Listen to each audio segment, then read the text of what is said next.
রানীমা খেপেছে, ঘি কোথায় ঢালবে, অভিষেকের পাতে ঢেলে দিয়েছে। আজকে কল্যাণ ব্যানার্জি ইস্তফা দিক, সে তৃণমূলের পা চাটতে চাটতে এই জায়গায় এসছে, এখন ছেড়ে দিয়েছে, লাত মেরেছে।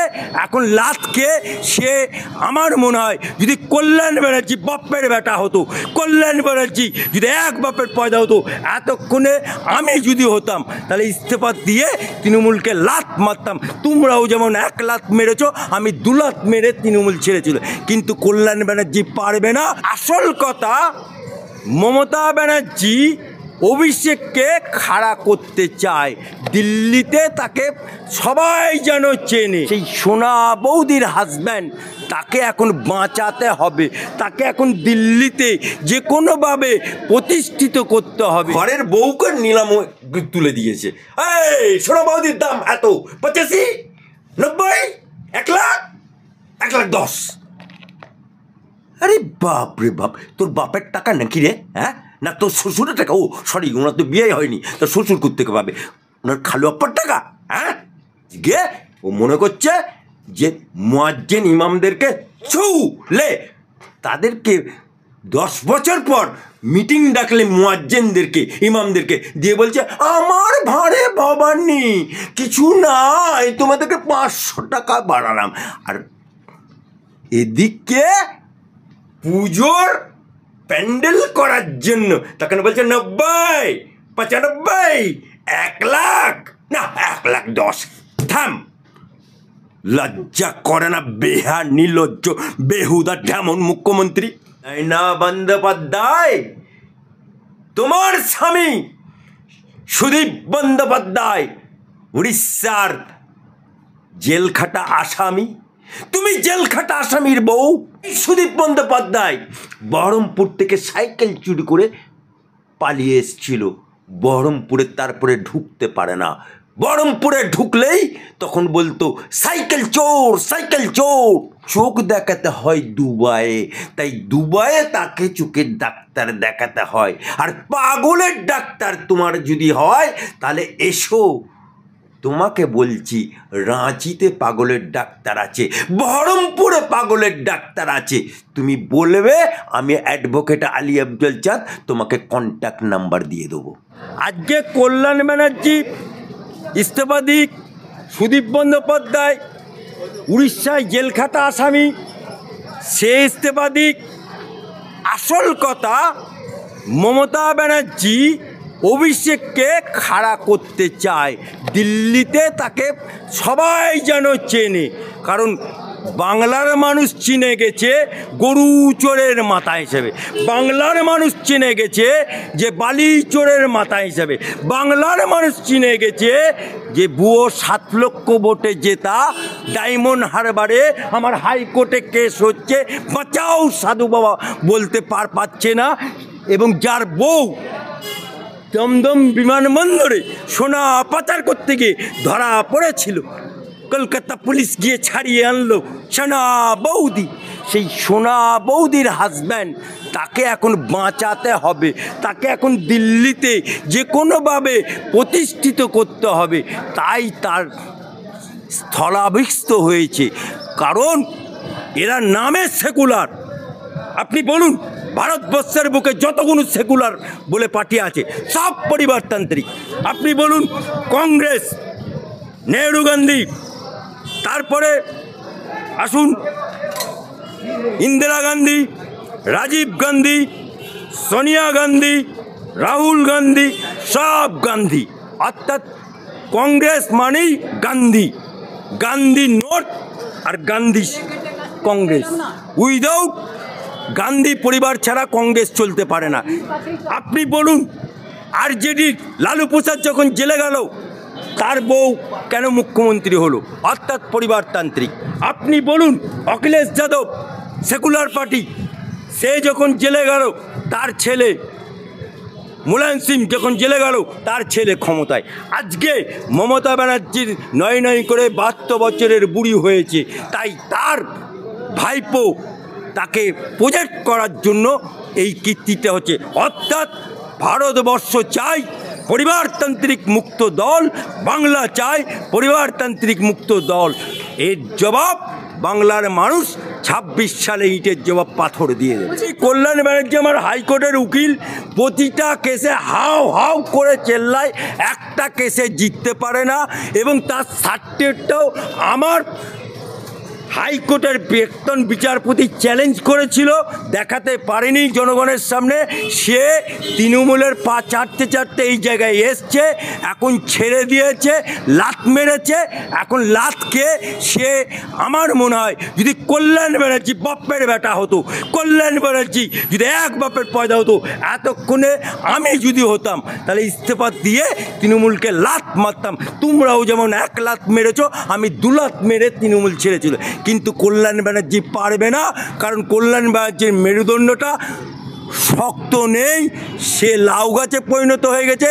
কারণ তার যদি ইস্তফা দেয়, তার সাংসদ পদটা চলে যাবে, তার সংসদের মাইনেটা চলে যাবে, তার সংসদের পেনশনটা চলে যাবে। টাকা বড় বালাই। ব্যক্তিগতভাবে কাউকে কাউকে অপয়া মনে হতে পারে। রাহুল গান্ধীর বান্ধবী ছিল মহুয়া মৈত্র, রাহুল গান্ধীর প্রিয় পাত্র ছিল মহুয়া মৈত্র, রাহুল গান্ধীর একেবারে ঘনিষ্ঠ ছিল এই মহুয়া মৈত্র। তাকে আবিষ্কার করেছিল রাহুল গান্ধী, তাকে পশ্চিমবাংলায় রাজনীতির ময়দানে নিয়ে এসেছিল রাহুল গান্ধী। সুতরাং সে 2011 সালে তৃণমূল প্রতিষ্ঠার সময় মহুয়া মৈত্র ছিল না।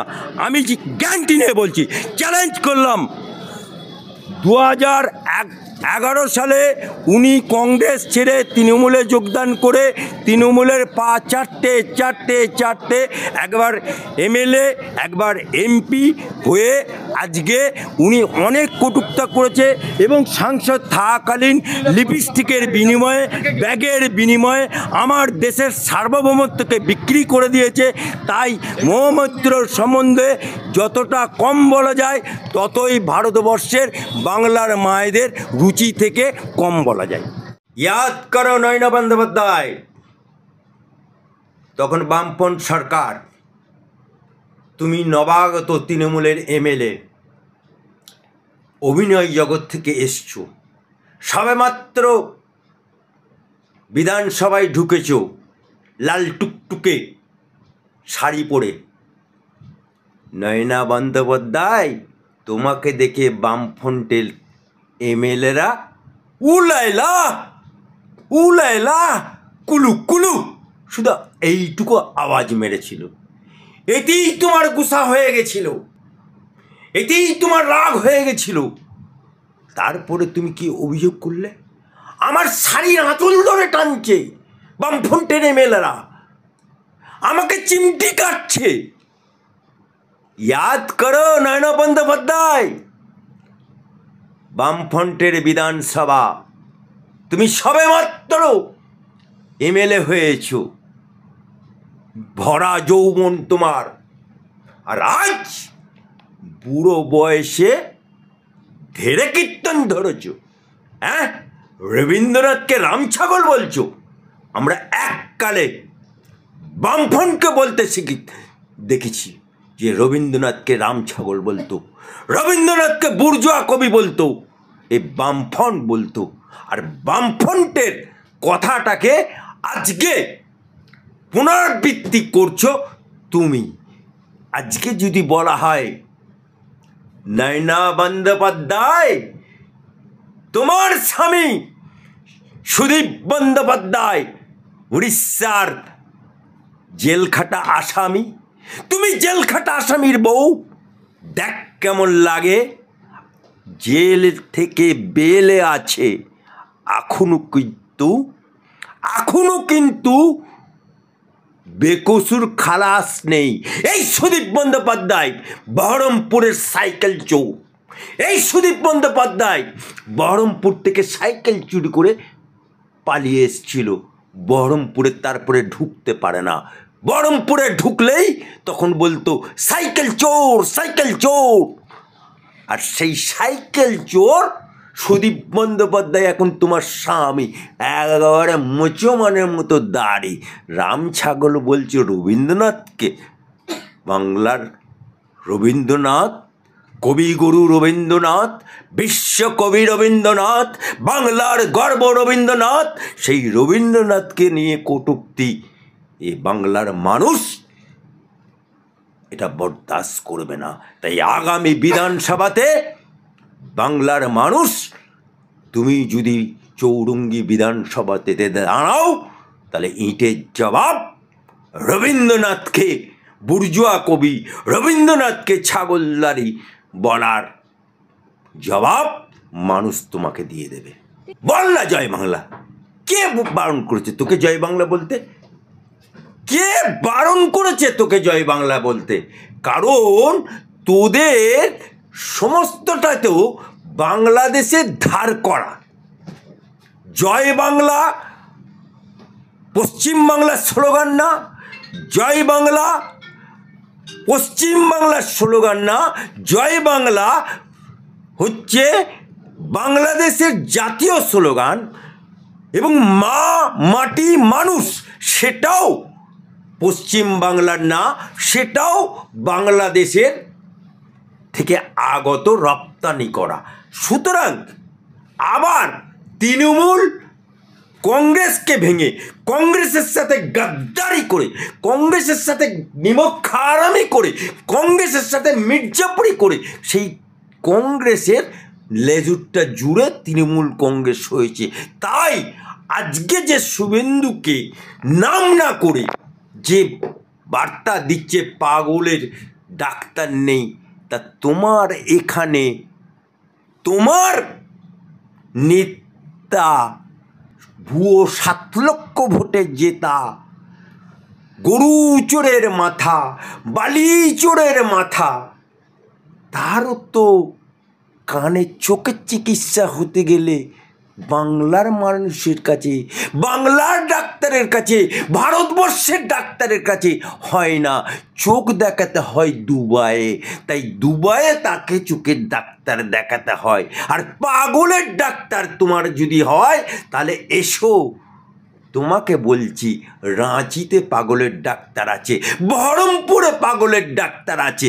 তুমি বলবে আমি অ্যাডভোকেট আলী আফজল চাঁদ, তোমাকে কন্ট্যাক্ট নাম্বার দিয়ে দেবো। দেখুন, পশ্চিম বাংলায় ভাত নেই, পশ্চিম বাংলায় চাকরি নেই, পশ্চিম বাংলায় কর্মসংস্থান নেই, পশ্চিম বাংলায় ভাত নেই বলেই পশ্চিম বাংলার বাইরে যুবকরা, যুবতীরা মোদির রাজত্বে গিয়ে অন্য সংস্থান জোগাড় করছে এবং তাদের বউয়েরদের মুখে, মায়ের মুখে ভাত তুলে দিচ্ছে। কিন্তু মমতা বাবুর সেটাও সহ্য হচ্ছে না। অর্থাৎ ভাত দেবার কেউ নেই, কিল মারবার গোসাই। ভাত দেবার কেউ না উনি, কিন্তু কিল মারবার গোসাই উনি। বিদেশে যে করে খাচ্ছে, ভিন্ন রাজ্যে যে বাঙালিরা করে খাচ্ছে, সেটাও উনার সহ্য হচ্ছে না। কিন্তু তাদেরকে কি করছে, ডাক পড়ছে বাংলা ভাষার নাম করে। আজকে যে বাংলাদেশি ধরা পড়ছে, আজকে যে হরিয়ানা পুলিশ এক ভ্যান বাংলাদেশি ঝোড়ে এনে হাওড়াতে ছেড়ে দিল এবং সেই হাওড়া থেকে ওয়েস্ট বেঙ্গল পুলিশ ধরে নিয়ে গিয়ে বিএসএফের হাতে তুলে দিল। বিএসএফ তাদেরকে পুশব্যাক করলো এবং তারা বাংলাদেশে গিয়ে পরিষ্কার ভাষায় বলছে যে আমরা কেউ 5 বছর আগে, কেউ 10 বছর আগে, কেউ 7 বছর আগে আমরা ইন্ডিয়ায় গেছিলাম। আজকে কী জবাব দেবে? আজকে বাংলার বুক থেকে যে কেউ কখনো বিদেশে যায়, বাংলায় যদি ভাত পাওয়া যায়, আজকে বলুন তো, সদ্য বিয়ে করেছে, 1 সপ্তাহ বিয়ে করেছে, বিয়ে করার পরে সদ্য বিবাহিত বউকে বাড়িতে রেখে মা চোখের পানি ফেলতে ফেলতে, বউয়ের চোখের পানি ফেলতে ফেলতে বড় ভাই তাকে নিয়ে যাচ্ছে হাওড়া স্টেশনে তুলতে। কোথায় যাচ্ছে না বিদেশে, অর্থাৎ দিল্লি যাচ্ছে। কেন যাচ্ছে না ভাত জোগাড় করতে, জরির কাজ করতে, সোনার কাজ করতে। সেখানে যাচ্ছে। এই বাংলায় কাজ নেই, বাংলায় শুধু একটাই আছে, সেটা হচ্ছে বোম মারা শিল্প। বাংলায় শুধু একটাই আছে, সেটা গুলি চালানোর শিল্প বাংলায়। তাই সেই জন্যই মমতা ব্যানার্জিকে বলতে হয়, শিক্ষিত বেকার যুবকদেরকে বলতে হয়, এই মমতা ব্যানার্জিকে চপ ভাজো, ঘুগনি তৈরি করো, মুড়ি ভাজো।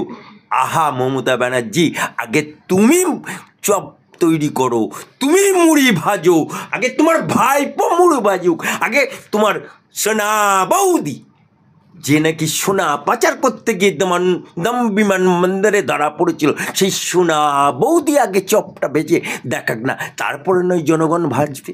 মমতা ব্যানার্জি 21 সালের আঁকড়া দেখুন, 5 to 7% হিন্দু ভোট পেয়েছে, বাকি সব মুসলমান ভোটে উচিতে আছে।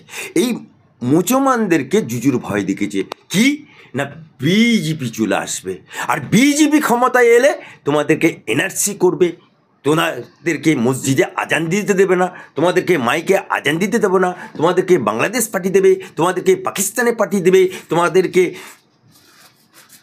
ভারতবর্ষের বাইরে ফেলে দেবে। এই জুজুর ভয় দেখিয়ে সমগ্র মুসলমানরা মমতা ব্যানার্জিকে ভোট দিয়েছিল। সেই জায়গাতে আজকে মুসলমান ভোট ও মনে করছে আমার বস্তা বাঁধা হয়ে গেছে, একদম বস্তা বাঁধা হয়ে গেছে, এবারে আমার হিন্দু ভোট দরকার।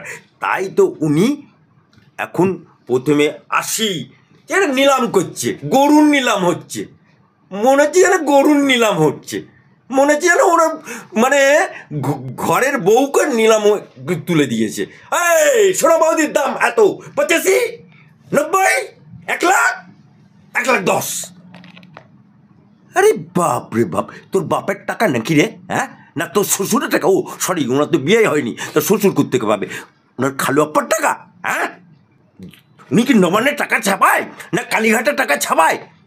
হ্যাঁ, টাকা দিয়ে দিচ্ছে। এ টাকা মুসলমানের টাকা, এ টাকা হিন্দুর টাকা, এ টাকা খ্রিস্টানের টাকা, এ টাকা জনগণের টাকা, বাংলার সমগ্র অধিবাসীর টাকা। সেই টাকা নিয়ে তুমি এখন মৎসব করছো।